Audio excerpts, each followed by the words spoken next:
ইট পাটকেল পর্ব ১৪ লিখেছেন সানজিদা বিনতে সফি।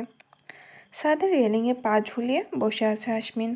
সবসময় গোছানো ছেলেটা আজ প্রচণ্ড অগোছালো হয়ে নিজের জীবনের সাথে জীবনের হিসাব মেলাতে ব্যস্ত।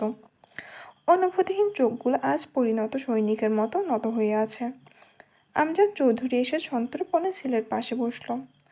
আসমিন বাবার দিকে একবার তাকিয়ে আবার নিচের দিকে তাকিয়ে রইল। আমজাদ চৌধুরী তপ্ত শ্বাস ছেড়ে আসমিনের কাঁধে হাত রাখলেন। দুজনের সম্পর্ক সাপে নেউলে হলেও একজন আরেকজনের জন্য জান দিতেও প্রস্তুত। দুজনের সম্পর্ক অনেকটা বাচ্চাকালের বন্ধুদের মতো। সারাক্ষণ একজন আরেকজনের পিছে লেগে থাকতেই মজা পায়, কিন্তু একজনের মনের আকাশে মেঘ জমলে আরেকজন অস্থির হয়ে ওঠে। কিছু বলবে আব্বু? কি হয়েছে বাবা? সকাল থেকেই লক্ষ্য করছি, এমন উদ্ভট হয়েছ কেন? আসমিন শান্ত চোখে তাকালো তার বাবার দিকে। বাবা সহজ সরল বাবার মুখের দিকে তাকিয়ে বুকটা হু হু করে উঠল। এমন একজন মানুষকে কেউ কিভাবে ঠকাতে পারে? সেই মানুষটা যদি হয় নিজের গর্ভধারিণী মা। এটা জানার পর এই মানুষটা পারবে তো নিজেকে সামলাতে? আমাকে খুলে বলো বাবা। আমজাদ চৌধুরীর থেকে চোখ সরিয়ে নিল আসমিন। বাবার চোখের দিকে তাকালে কষ্ট হয় খুব। বাবাকে প্রচণ্ড ভালোবাসে সে। সেই বাবাকে এভাবে কেন ঠকালো কামিনী চৌধুরী? চোখ বন্ধ করে ফেলল আসমিন। রাগ হচ্ছে তার, সব কিছু ধ্বংস করে দেওয়ার মতো রাগ হচ্ছে। ছবিগুলো দেখেছ আব্বু? আমজাদ চৌধুরী হতাশ হলেন। ছেলের মুখ দেখে কখনোই তার মনের খবর বোঝা যায় না, তাই সে সরাসরি জানতে চেয়েছিল, কিন্তু ছেলে তার মুখ খুলছে না। এসব কী ধরনের কথা আসমিন? আমি কেন আবার বিয়ে করতে যাব? তুমি জানো তোমার এই আচরণের জন্য তোমার আম্মু কতটা কষ্ট পেয়েছে? তোমার কাছে এমন কথা আশা করিনি আমি। আমজাদ চৌধুরী হতাশ হলেন। আমজাদ চৌধুরীর গলায় তীব্র হতাশা আর ক্ষোভ। আসমিন ঘাড় ঘুরিয়ে তাকালো আমজাদ চৌধুরীর দিকে। ছেলের দৃষ্টি দেখে থমকে গেলেন আমজাদ চৌধুরী। দুই হাতে ঝাপটে ধরে কেঁদে উঠলেন। কি হয়েছে বাবা তোমার? আমাকে বলো। তুমি এখনো আমার কাছে সেই ছোট্ট আশু, যাকে আমি কাঁধে নিয়ে ঘুরে বেরিয়েছি, দুই হাতে যাকে আমি প্রথম কোলে তুলে নিয়েছি, হাঁটা শিখিয়েছি, কথা বলা শিখিয়েছি। তুমি আমার কাছে এখনও সেই আধো আধো বলিতে আব্বু ডাকা আসমিনী আছো। আগে যেভাবে আব্বুর কাছে নিজের সমস্ত অভিযোগ অভিমান খুলে বলতে, তেমন এখনও বলো। আসমিন তার বাবাকে শক্ত করে জড়িয়ে ধরল। ছেলের চোখের পানি দেখে দিশেহারা হয়ে গেলেন আমজাদ চৌধুরী। আজ পর্যন্ত ছেলেকে সে এভাবে কাঁদতে দেখেননি। এমনকি নূর চলে যাওয়ার পরে যখন মাইনর অ্যাটাকের জন্য হসপিটালাইজ হলো, তখন আসমিন কাঁদেনি, রক্তিম চোখে শুধু তাকিয়ে থাকত। আজ কি এমন হয়েছে যার জন্য তার ছেলের চোখের পানি কোটর ছেড়ে বেরিয়ে এসেছে? কয়েক মুহূর্তে নিজেকে সামলে নিল আসমিন।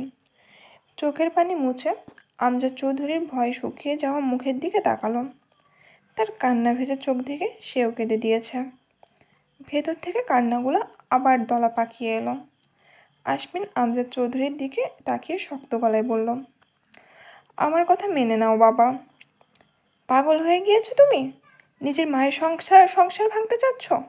আমি অবাক হয়ে যাচ্ছি তোমার কথা শুনে, হতভম্ব গলায় বললেন আমজাদ চৌধুরী। আমি চাই সে কষ্ট পাক আব্বু।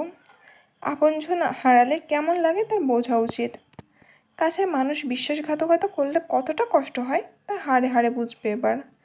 তার লোভে তাকে কোথায় নামিয়ে নিয়ে যাচ্ছে তাকে আমি তার চোখে আঙুল দিয়ে দেখিয়ে দিতে চাই আব্বু, আর তাকে তার সাম্রাজ্য থেকে টেনে নামাবো আমি। আমজাদ চৌধুরী এবার ঘামতে লাগলো। কি করেছে কামিনী? এই প্রশ্নটা করতে তার গলা শুকিয়ে যাচ্ছে। সে এমন কিছু শুনতে চায় না যা শুনলে সে ভেঙে গুড়িয়ে যাবে। তুমি সহ্য করতে পারবে না আব্বু। তার মৃত্যু অবধারিত। তার লোভ তাকে খুন করবে। আগামী সপ্তাহে তোমার বিয়ে। এখন গিয়ে ঘুমাও। মেয়ে আমি নিজেই পছন্দ করে নিব। আমি ওকে ভালোবাসি আসমিন। আমজাদ চৌধুরীর গলাটা হালকা কেঁপে উঠল। সে তোমার ভালোবাসা পাওয়ার যোগ্য নয়। আসমিনের গলা নির্লিপ্ত। আমজাদ চৌধুরী টলমল পায়ে চলে গেলেন ছাদ থেকে। নূর তীক্ষ্ণ চোখে সব কিছু দেখল।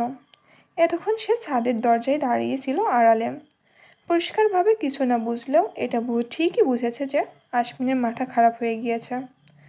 সকালে সব কিছু মজা ভেবে উড়িয়ে দিলেও এখন বিষয়টা খুব ভাবাচ্ছে তাকে। হঠাৎ হ্যাঁচকা টানে তার সামলাতে না পেলে কারোর শক্ত বুকের সাথে তার মাথার সংঘর্ষ হয়ে গেল। ব্যথা পেলেও কিছু বলল না সে। এটা আশমিন ছাড়া কেউ না, সে জানে সেটা। প্রেম পাচ্ছে? বিরক্ত চোখে তাকালো নূর। প্রেম পাবে কেন? আজব তো, এখানে প্রেম পাওয়ার মতো কি হয়েছে? একদিন নিজের মন মির্জাফরি করেছে বলে কি প্রতিদিন এসে পিছিয়ে যাবে নাকি? ছাড়ুন, সবসময় এভাবে গা ঘেঁষে করেন কেন? আশমিন অবাক হওয়ার ভান করে আর্তনাদ করে বলল, মিথ্যা কথা। আমি সারাক্ষণ তোমার গা ঘেঁষাঘেঁষি করি না নূর। আমি কত কাজ করি জানো তুমি? আমি শুধু মাঝে মধ্যে হালকা ঘেঁষাঘষি করি। তাতেই তুমি 2 দিন রুম থেকে বের হতে পারলে না। শয়তানি হাসি হেসে বলল আশমিন। নূর হাঁ করে তাকিয়ে রইল। মনে মনে চিৎকার করে বলল, চুপ করুন, আপনি একটা অশ্লীল গিরগিটি। আশমিন নূরের অঙ্গভঙ্গিকে পাত্তা না দিয়ে সিরিয়াস ভঙ্গিতে বলল, আমার কি মনে হয় জানো? আমরা যখন জেনারেশন বাড়ানোর মতো গুরুত্বপূর্ণ কাজটা করতে ট্রাই করব, তখন আর তোমাকে খুঁজেই পাওয়া যাবে না। দেখা গেল তুমি কোনো সায়েন্স ল্যাবে অসহায় হয়ে ঝুলছ। তাই তোমার এত বড় একটা টাস্কে ইনভলভ হওয়ার আগে উচিত নিয়মিত একটু একটু করে প্র্যাকটিস করা। এসো, আমরা বরং সময়টাকে কাজে লাগাই। আমি থাকতে তোমার কোনো চিন্তা নেই। মিনিস্টার আশমিন জাইনের বউ হয়ে তুমি কোনো ল্যাবে কঙ্কাল হয়ে ঝুলবে, এটা মেনে নেওয়া যায় না। ব্যাপারটা খুবই লজ্জাজনক। তোর হতভম্ব হতেও ভুলে গেল। আশমিনের কথাগুলো মাথায় তালগোল পাকিয়ে খিচুড়ি হয়ে গেল। সে শুধু চোখ বড় বড় করে তাকিয়ে রইল আশমিনের দিকে। এদিকে আশমিনের কয়েক দফা চুমু খাওয়া শেষ। নূর সম্ভতি ফিরে পেতেই চিৎকার করে আশমিন থেকে নিজেকে ছাড়িয়ে দৌড়ে নিচে নেমে গেল। মনে মনে কয়েকবার আওড়ালো, নির্লজ্জ নির্লজ্জ নির্লজ্জ। নূর যেতে আশমিনের আবার নিজের জায়গায় গিয়ে বসে পড়ল। আপাতত তার কাজ শেষ। এখন নূর যা শুনেছে তা নিয়ে না ভেবে আশমিনকে গালি দিতে ব্যস্ত থাকবে। সব কিছু তাড়াতাড়ি করতে হবে। না, আর কয়েকটা চুমু খেতে পারলে ভালো হতো। মেয়ে বিয়ে করেছে না, চিংড়ি মাছ দ্বিধায় আছে আশমিন। সারাক্ষণ তিরিং বিরিং করতে থাকে। কালকেই বাজার থেকে ভালো করে দেখে একটা দড়ি কিনে আনবে সে। আদরের সময় তো তিরিং বিরিং করলে হয় না। ভোঁতামুখ নিয়ে ছাদ থেকে নেমে গেল সে। এখন একটা ঘুম দরকার তার। কামিনী চৌধুরী ফ্যাস করে কেঁদেই যাচ্ছে। আমজাদ চৌধুরী সেদিকে হুঁশ নেই।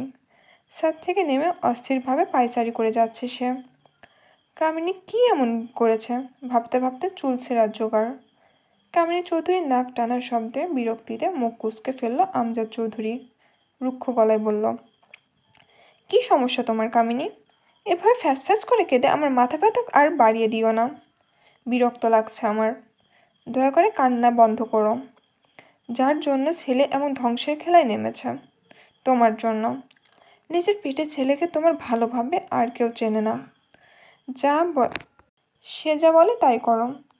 বুড়ো বয়সে সতীর সংসার না করতে চাইলে সত্যিটা আমাকে বলো। কান্না বন্ধ করে ভয়ার্ত চোখে তাকালো কামিনী চৌধুরী। এত বছরের পাপ কি তবে ছেলের সামনে চলে এসেছে? কাঁপা কাঁপা গলায় বলল, আমি তো কিচ্ছু করিনি আমজাদ। তোমার ছেলের মাথা খারাপ হয়েছে। চলো আমরা কানাডা ফিরে যাই। ওখানে আমাদের যা আছে তা দিয়ে আমাদের চলে যাবে। আমজাদ চৌধুরী শান্ত চোখে তাকালো কামিনী চৌধুরীর দিকে। হিম গলায় বলল, আমাদের কিচ্ছু নেই কামিনী। আমি আজ সকালে সব কিছু আশমিনের নামে করে দিয়েছি।